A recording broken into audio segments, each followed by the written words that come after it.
Peminan itu kan ngoten, tawang itu urusan masalah ini. Bakal wudhu karo wong wedok liya. Loh, memang dasarnya itu ada. Dan itu hadisnya sahih.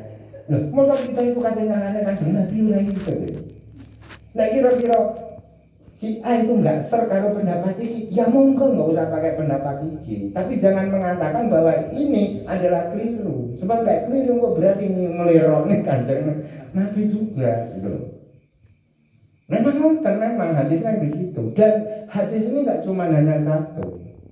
Ada 3 hadis yang saya temukan terkait dengan menyentuh perempuan lain itu tidak membatalkan, atau menyentuh istri itu enggak membatalkan itu. Nah ini hadisnya sahih kan ditolak, ya berarti kita mengingkari dawuh Kanjeng Nabi. Lah terus piye ini? Lah ono ulama pendapat itu membatalkan. Lah dilarang kita wis kadung melu ulama itu. Ya ora apa-apa sampean melu iku tetep, tapi aja sampai ngalahne sing ngatakan boleh gitu. Sikap kita harus begitu. Mangga iku kae hadis palsu lho. Hadis palsu wong kita lahir di zaman zaman akhir ini. Lah iki sing nulis iki mati-mati lho. Imam Bukhari. Itu. Nah, masyarakat kita itu masih kayak ngoten niku. Niki terus perlu kita kasih wawasan bahwa fikih ini tidak hanya satu wajah. Tidak satu wajah. Oh, iwan pendapat iki, Muhammadiyah iki, Muhammadiyah ora apa-apa lho. Kita nggak melihat Muhammadiyah dan tidaknya. Umpama Muhammadiyah itu nggak pernah lahir di dunia sama sekali. Kalau memang dalam hadis itu, ini kan ada kumpulan hadis kayak di Bulughul Maram ini kan ada. Belum lagi di kitab-kitab hadis lain ini. Loh, ini Kanjeng Nabi diceritakan menyentuh Sayyidah Aisyah, beliau tidak butuh langsung sholat. Ya sudah. Ya kita karena mengikuti mazhab Syafi'i, ya jenengan pun ikut mazhab Syafi'i aja sudah. Tapi jangan menyalahkan yang ini. Susuk umpama ditakwai pengarang, itu lapor di sini lho. Kula teman Imam Syafi'i lho. Nah, akhirnya Imam Syafi'i kan yang bertanggung jawab. Syafi'i piye kowe iku memahami hadis iki piye? Mana? Jadi jenengan aman, tapi jenengan melu tukaran kali nyalah-nyalane, akhirnya ono hisabe dhewe. Kowe itu ora pati ngerti kok nukari wong. Tak hisab saiki lho bingung lho. Ngono lho. Lah salat makmum nang Muhammad iku tak. Muhammad kan gak baca bismillah. Nah, itu kan baca bismillah. Enggak boleh ya? Boleh, yang penting dalam hati kita jangan mengiktikadkan kalau imam itu batal. Iya. Iya. Iya. Enggak apa ya? Enggak apa-apa. Jadi gini loh, kalau ada orang sholat tidak membaca basmalah dan kita itu ikut jadi makmum, yang penting kita jangan mengiktikadkan imam itu batal. Gitu. Oh imam ini nggak batal, daya terserah pendapat dewi. Lek jariku kudu maca bismillah, gitu. Lah jenengan tumut, mboten napa-napa. Ini maca ya. Iya nggak apa-apa. Yang penting jangan mengiktikadkan kalau imam itu batal. Sebab apa? Urusan bismillah ini bagian dari Al-Fatihah atau tidak, niku senes perkara sing ittifaq yang disepakati, tapi itu perkara yang masih diperdebatkan. Lalu Muhammadiyah ora batal, wong wedok ora batal. Lan jenengan dadi makmum. Ya ora apa-apa, sing penting aja ngiktikadne lelek imame niku batal. Iku sah miturut pendapat dhewe. Gitu. Ya saya akan ikut aja enggak apa-apa. Lah ini kalau pengaruhnya ta'assuf fil madzhab sampai ke mriki-mriki niki. Itu di kitab kuning itu. Banyak. Orang sing fanatik unggal kaji lagi Masjidil Haram Kak baca bismillah. Nggih. Enggak makmum. Nggih mboten makmum, saya kira mana tahu. Nggih. Lah niku sing bahaya itu. Makanya terus Imam Al-Ghazali, ta'assub iku meh padha karo zindik. Bahayanya itu sampai di situ. Iso-iso padha karo kafir zindik. Akhirnya semua orang itu nanti akan dikelirukan, disalahkan, dan dia yang benar gitu. Nah, ini kan contohnya kata loh. ora digawe kesempatan deh ketika munggah kaji nang kono iso salat nang Masjidil Haram gitu. Kadang Masjidil Haram niku fadilahnya juga besar. Akhirnya dia salat nang maktab dhewe mergo napa ngiyakini lalat surat Al-Fatihah iki bagian dari bismillah bagian dari surat Al-Fatihah. Lan niku pengaruh yang ada di dalam kitab-kitab klasik, contohnya kitab Fathul Mu'in. Jadi pengikut Syafi'i makmum kepada pengikut Hanafi, hukumnya nanti seperti apa? Ini pengaruh-pengaruh dari ta'assub fil madhab. Kita boleh bermadhab itu boleh, tapi jangan kemudian bahwa satu-satunya madhab ini yang paling benar. Ini yang nggak ada gegeran itu kan begitu ini. Terlalu fanatik itu menurut saya. Nah yang kau yang dindi dia itu sholatnya ya dewian ya. Dewian. Yang kemarin masalah bacaan Fatihah. Bacaan Fatihah itu tidak seideal seperti yang ada di dalam tajwid. Baik itu kok guru lelek ngomong sin ini ya kudu tipis sin. Lah imam iki ora ngono. Lah wong imam niku memang rada ompo. Kan gitu. Lah akhirnya dia gak jumatan, gak sholat temriku pindah liya. Lah terus nggih susah rekoso dhewe lho.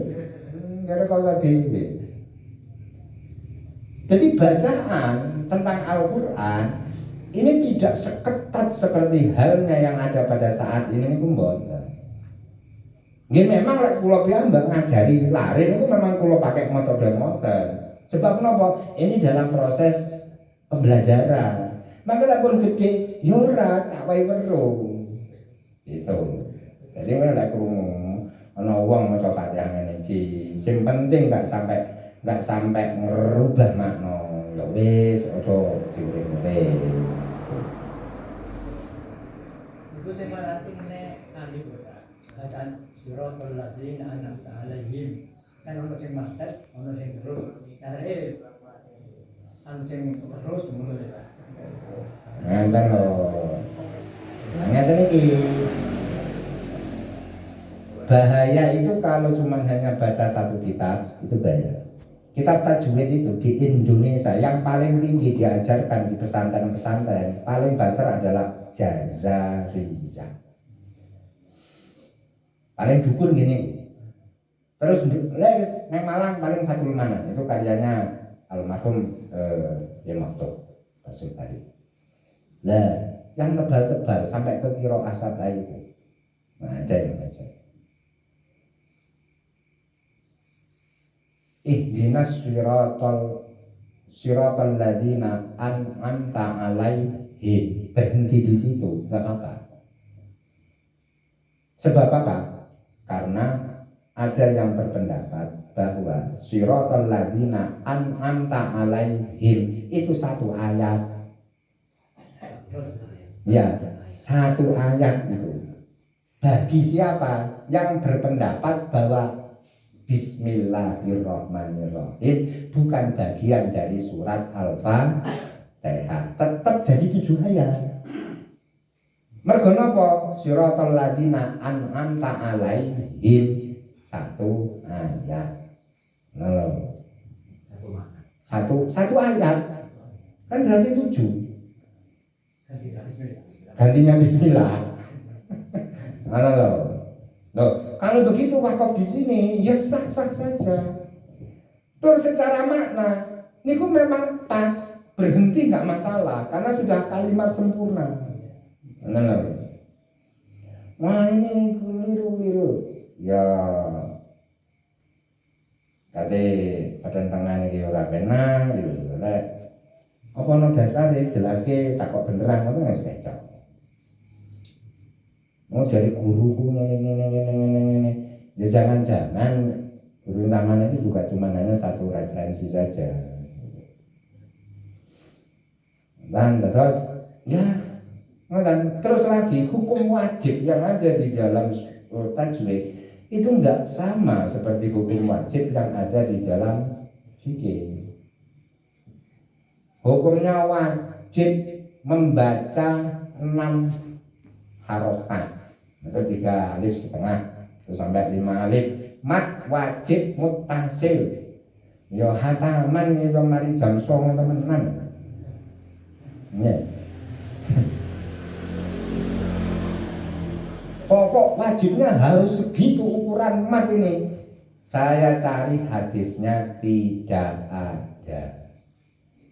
Mat tobi'i setengah alif atau 1,5 alif. Mat wajib mutasil 6 harokat atau 3 alif atau 3,5 alif. Ada yang mengatakan sampai 5 alif. Itu dasar hadisnya tidak ada. Itu cuman hanya teori di dalam ilmu tajwid. Lah hadise nopo? Kanjeng Nabi niki merentahne lek sing dawa dawahna sing endhek diendhekne ukurane sak pira kali Kanjeng Nabi mboten dijelasne. Lah lek ora dijelasne berarti sing penting bedakno endi sing endhek karo sing dawa. Ngoten mawon asline. Lah sing marati ono sing kono anu Pak. Besok di akhirat dituntut dari. Ya ora apa-apa lek sampean hakime kan gitu Tapi kan untung sing dadi hakim Gusti Allah. Soalnya dah, wakaf lazim ya. Lah ya wakaf lazim itu karena memang maknanya ini kalau diteruskan akan membahayakan. Sehingga kedah wakaf lazim. Makanya wakaf lazim itu mboten terlalu kathah teng niki. Di Al-Qur'an hanya berapa saja. Karena harus berhenti. Ya berhenti. Lazim. Itu bab wakaf. Lah bab wakaf niki kula padosi dasar-dasar hadisnya itu seperti apa.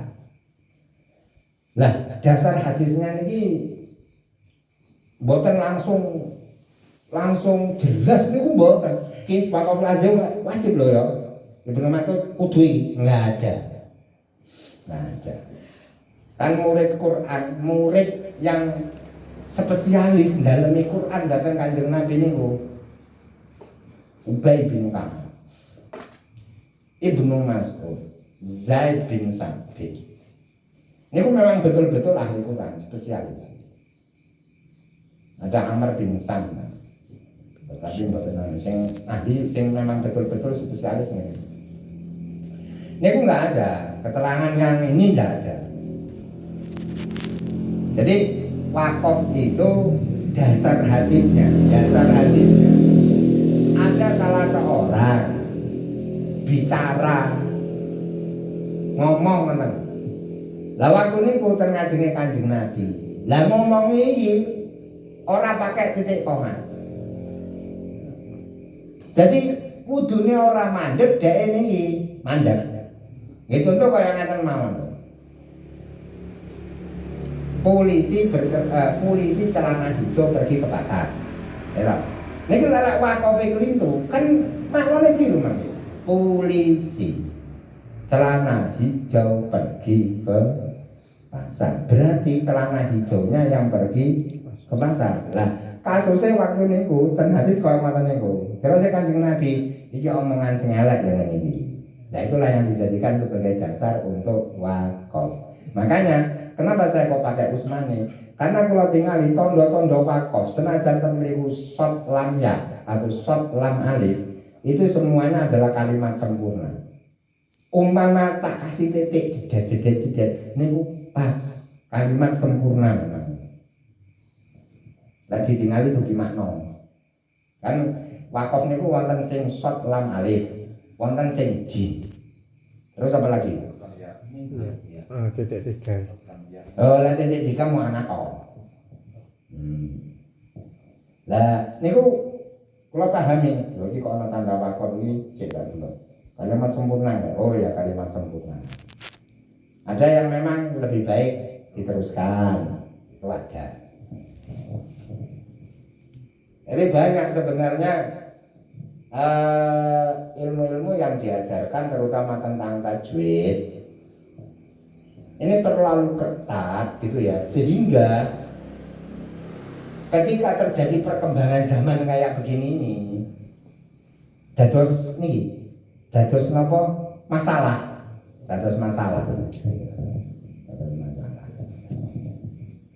berarti dalam kesimpulan baca Al-Quran seperti apa sih? Baca Quran seperti apa kesimpulannya? Yang panjang dipanjangkan, yang pendek dipendekkan. Ukuran perbedaannya sampai di mana? Tidak ada ukuran panjangnya harus sekian, tidak ada.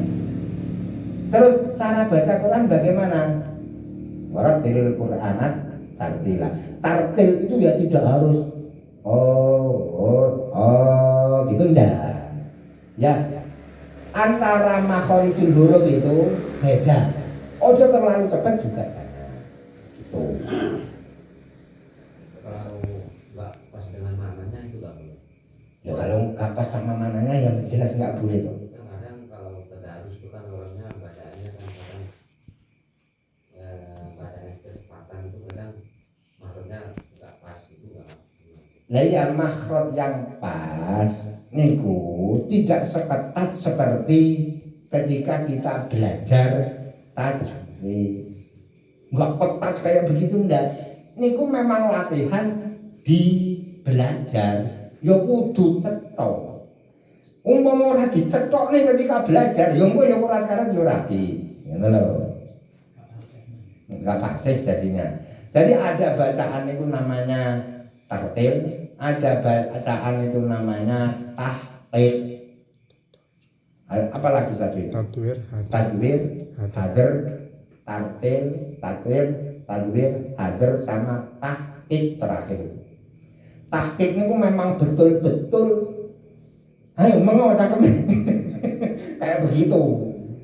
Ketat banget memang. Kayak umpamanya dal itu harus mandes, harus pas. Ini bacaan tahqiq. Kenapa? Karena makhrajnya itu harus ditampilkan. Ini bagus untuk apa? Anak belajar, ngajari waris. Lah, sing model ngeten iki lek gawe hataman, yo karu-karuan. Yang dimaksud saya itu gini Pak.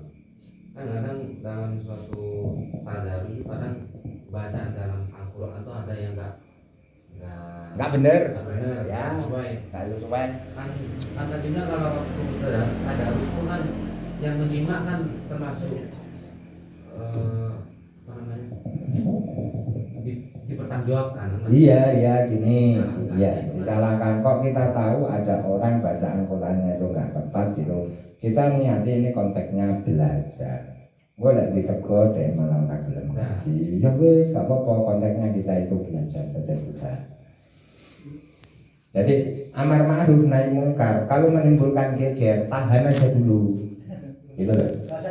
Nah iya, lek amar ini kan keliru. Dia ngamuk, kalau riyen itu sama kayak sama, bingung itu ya sama. Setelah saya baca Isya itu ya, ada pula amar ma'ruf nahi mungkar. Etika kita beramar ma'ruf nahi mungkar itu bagaimana? Ketika kita mau nahi mungkar tapi so ndadek nih geger, tahanan muncul. Dan kok terus-terusan lho. Kok terus-terusan itu? Loh, ono sarana lembaga pendidikan. Nah, ini yang kita galakkan, enggak kena wong tuane anaknya, Pak. Itu saja. Yang diisi memang zaman kuno, wong sing iso ngaji larang-larang kan gitu kan. Ya udahlah dimaklumi kalau kemampuan bacanya segitu, saiki gelem ngaji ya wis alhamdulillah. Loh iya memang. Kalau dilihat setiap tadarus itu orangnya yang dibidik memang itu gitu loh Pak. Lah nggih, coba jenengan penging mana tukaran. Lah iya makanya. Orang nggak harus Nggak harus, itu banyak kasus kayak sampean itu banyak yang tanya kepada saya. Makanya kali kula wis ora usah kok salahke, dhek iku gelem ngaji wis untung. Lek kok penging dhek malah muring-muring. Lek muring-muring mengko orang ngaji, lha kowe malah dadi omongan. Tuh. Hukum niku enggak terlalu kaku. Makanya lelek ngoten jenengan koyo EP gitu.